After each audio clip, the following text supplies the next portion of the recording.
In this video, I will be introducing you to your treatment team and also the importance of second opinions, not only at the time of diagnosis, but also throughout your treatment journey. In previous videos, we introduced you to the differences in terms of curative intent therapy versus palliative intent therapy and the various treatments that would be indicated based on the clinical stage at the time of diagnosis. And that in each of these scenarios, different specialists in oncology would be involved in administering the treatment.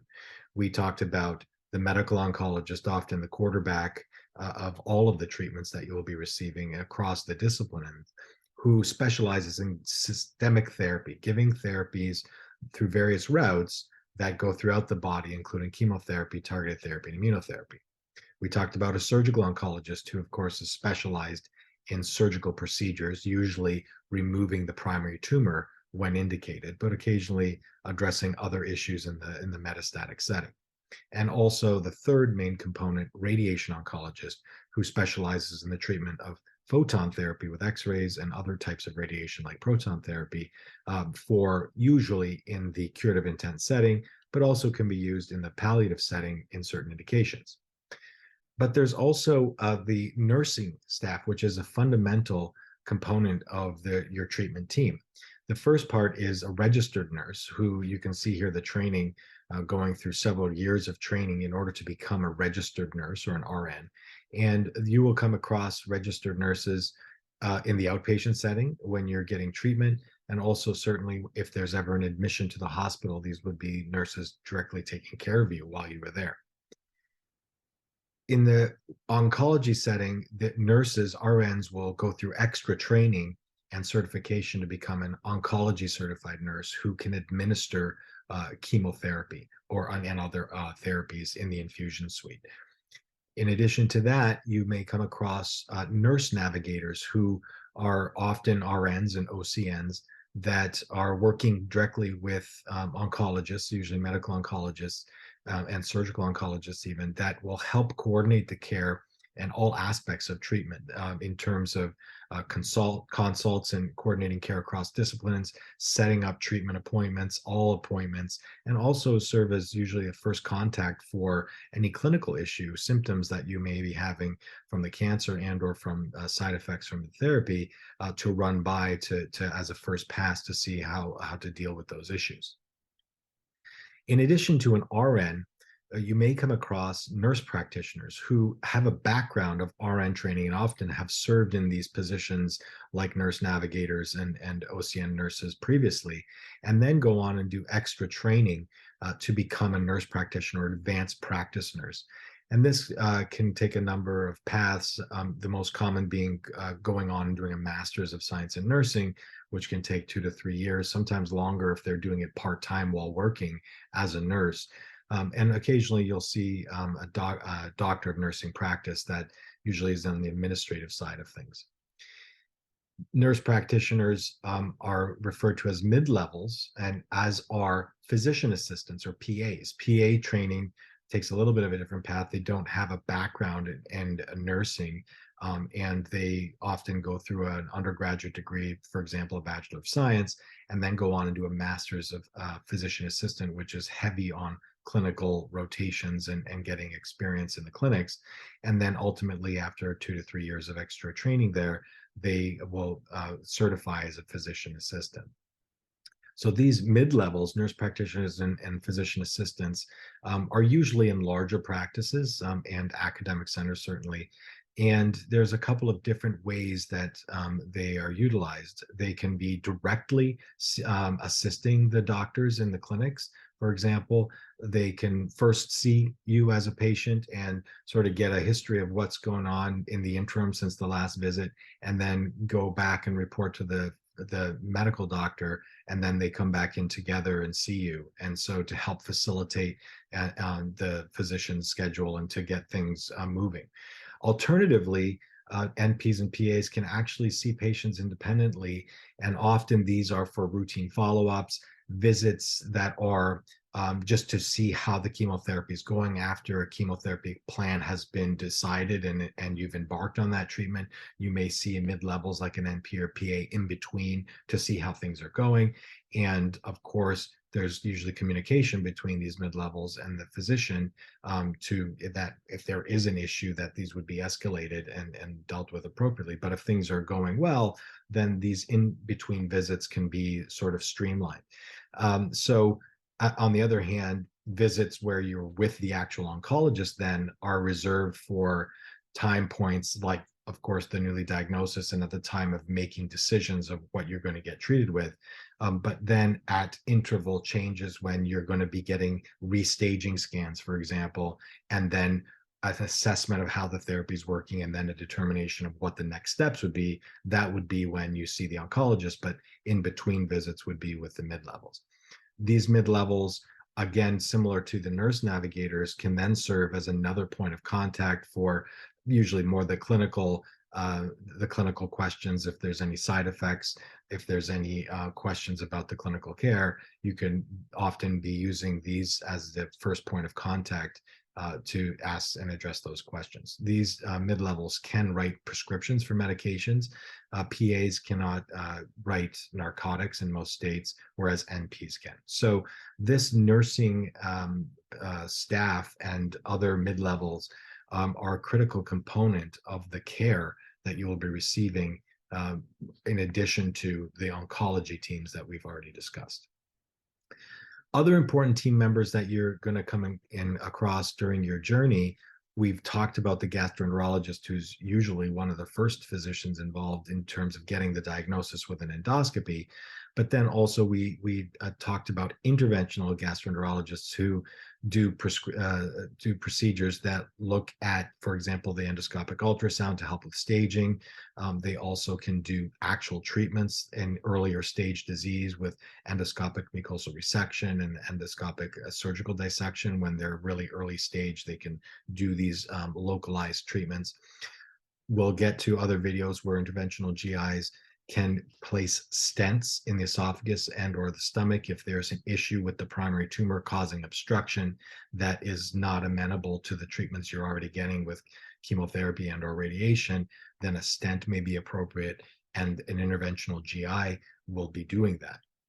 There are numerous other MD specialists that will come across in your journey at diagnosis. We talked about how radiologists are involved in staging, but also throughout your treatments, while you have interval scans again to see and assess how treatments have been going and to make a new assessment of what the status of the cancer is. Radiologists are, of course, very important in reading those images of CAT scans and PET scans. Interventional radiologists, similar to how there's an interventional gastroenterologist, are radiologists who are then super trained to be doing procedures like biopsies. They often will be getting us liver biopsies or lymph node biopsies in difficult to reach places, lung biopsies. They can actually drain effusions around the lung, pleural effusions, or ascites fluid. They place portacatheters when you're first diagnosed in terms of being able to administer chemotherapy, and we have a video about portacatheters. So interventional radiologists are often involved throughout the journey when necessary. A whole host of different types of surgeons, depending on what type of surgery we might be considering. If you have an esophageal cancer, you may see a cardiothoracic surgeon. If you have a stomach cancer, a gastrointestinal surgeon. If there's an issue in the liver or the biliary system, you may be seeing hepatobiliary surgeons. Lung issues or any other issues that may be side effects from treatment, for example, a pulmonologist might be getting involved. They also can drain effusions, pleural effusions. Some of our treatments can cause side effects like skin rashes, for example, targeted therapies or immunotherapies, to the point where we need help from a dermatologist to help us manage those symptoms.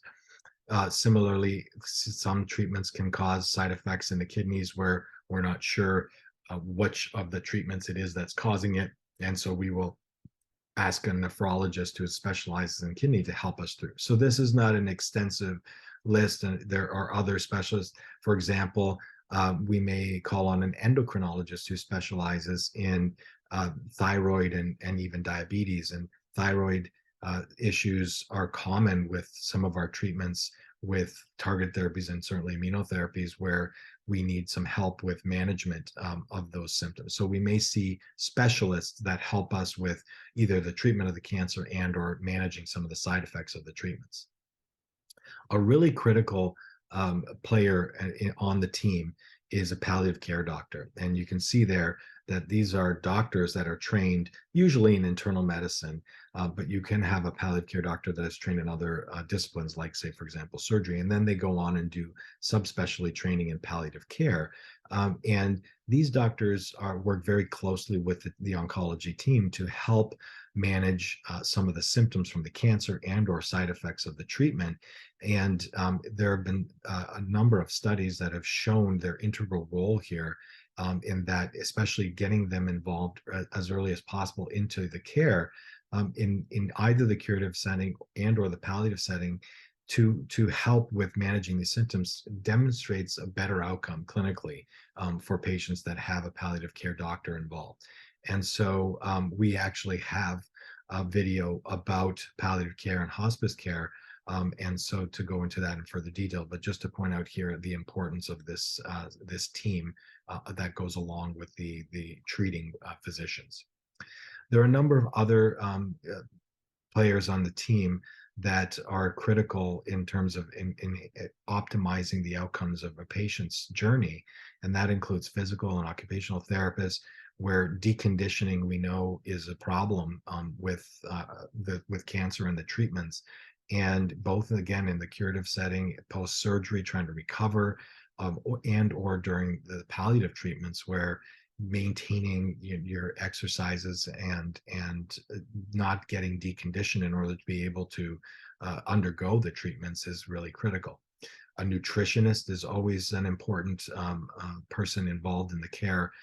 We have dedicated videos about nutrition, both in the curative setting and in the palliative setting. And a nutritionist can be helpful to coming up with strategies to maintain calorie intake. And there's issues both with mechanical problems without being able to eat because of the blockages that may occur from the cancer, but also from the anorexia, the lack of appetite that can occur from both the cancer and or from the actual treatments. And also the aspect post-operatively after surgery, removing parts of the esophagus and or stomach, there's difficulty that one has after the surgery and recovery in maintaining their nutrition. So nutritionists in any of those situations can be very pivotal in terms of improving outcomes. We've talked about genetic components of the cancer. And so when appropriate, getting a genetic counselor involved to discuss potential tests that might be done to assess whether there is a genetic component, and hearing the potential benefits and risks of that is important. And also, if there is an identified genetic background, then cascade testing in other family members and counseling with a genetic counselor of each of those family members is important.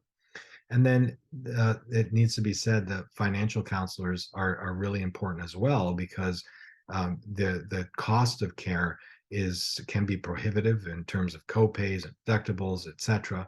And so a financial counselor to help shepherd through that aspect of the treatment, which in the end we have to address, because we're all focused on the actual treatment and outcomes, but this is the other part that needs to have some help to get through. And then there's also potential for so-called alternative medicine, which comes in various flavors, and from acupuncture to massage therapy and to herbal therapies. And so some centers actually have an alternative medicine component that they can refer you to.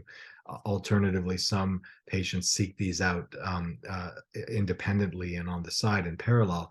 And so, in the end, we'll have a video about this as well, but they can also form a partnership with the team and to try enhancing outcomes. I mentioned in the previous videos, and also here I'll say, that the medical oncology team and their direct staff, like the nurse navigator and mid-levels like physician assistants and nurse practitioners, often serve as the central hub for all of these other team members. And to coordinate between the different aspects of these. The medical oncology group is usually sort of the main center that helps to coordinate that, both in the curative intent setting and certainly in the palliative intent setting. We had a video about the importance and the role of second opinions, and went through the aspects of that, but I'll just highlight here that not only important to get a second opinion at your initial diagnosis to ensure you're on the right track with the right diagnosis and treatment plan, but also it helps to establish a team that you can always bounce ideas off throughout the treatment journey. And it always helps to have, a second set of eyes look at things, more people in your corner fighting, so to speak. And usually second opinions can continue throughout your journey, and usually they will occur at the points of when there is a proposed change in your therapy for whatever reason, whether it's because there's thought that the current treatment is no longer working, and or the side effects are not tolerable, so we need to switch. And so this is an important time to really get another assessment and see what other options there may be, and what the consensus therapy choice would be.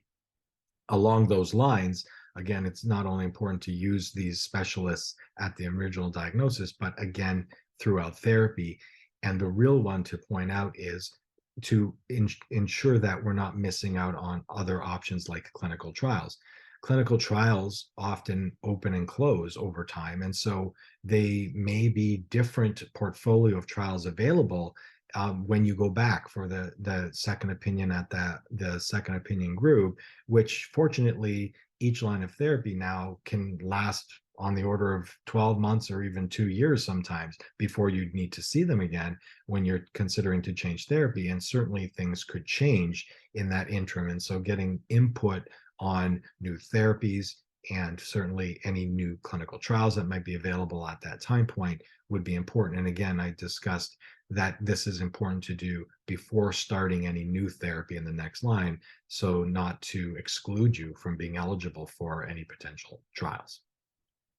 So in this video, we talked about the full team outside of the oncologists that really help to make the experience through your journey as good as possible and to optimize outcomes as best as possible. We talked about the nursing group, the mid-levels. We talked about a number of specialty MDs that would be involved, including an important one, the palliative care group, and other ancillary team members like physical therapists and, if warranted, genetic counselors, etc.